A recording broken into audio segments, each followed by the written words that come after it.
nevar nepamanīt, ka tev ir jaunas attiecības. Tas ir ļoti uzskatāmi. Jā. Kā tas ir? Kā tu to pamanīji? Nu, kaut kas mainās. Un tāpēc es arī gribēju jautāt, kas mainās? Nu, labi, es jau arī baigi neslēpu tās attiecības vairs, teiksim, reāli. Nu kā, jā, man ir mans vīrietis, jā. Un kas mainās tajā brīdī? Jo to var redzēt no skatuves, var redzēt, ka tu esi cits cilvēks. No zāles. Jā. Noteikti šīs jaunās attiecības mani ļoti iedvesmo. Tas ir tas, kas liek to krūt sievietes, ja vīrietis, piemēram. Šis vīrietis mani ļoti mīl. Viss. Es nezinu, ko vēl pateikt.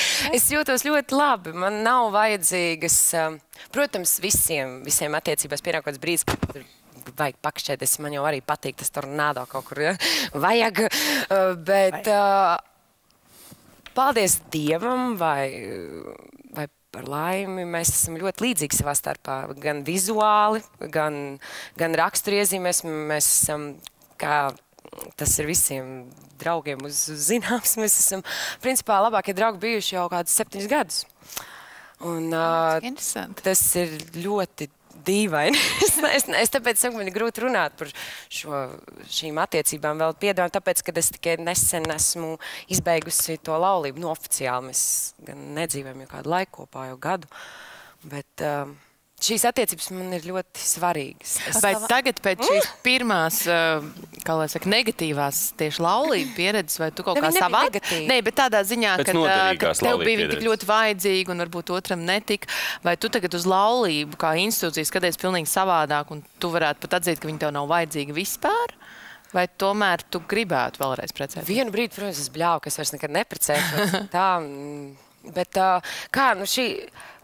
Es varu teikt milzīgu un lielu paldies savam bērnu tēvam. Milzīgi. Viņš man ir atbalstījis, principā, vairāk nekā viņš to būtu mācējis. Es nezinu, kā viņam tas izdevās. Bet arī kā bērnu tēvs viņš ir lielisks un turpina to darīt. Un es vienkārši varbūt tā cenšos attaisnot kaut kā šo visu situāciju. Es nezinu. Bet tās, teiksim tā, man šķiet, mēs spējam būt labi draugi. Jo mums tiešām vienmēr bijis interesanti ar viņu.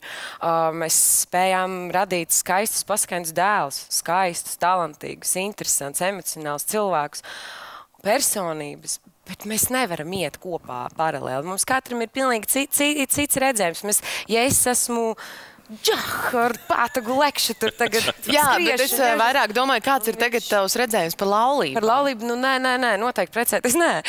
Tātad tu negribi? Tu negribētu vispār? Es tam neesmu gatava vispār, nē. Visu raidījumu skaties STV1 un aplikācijā Shortcut.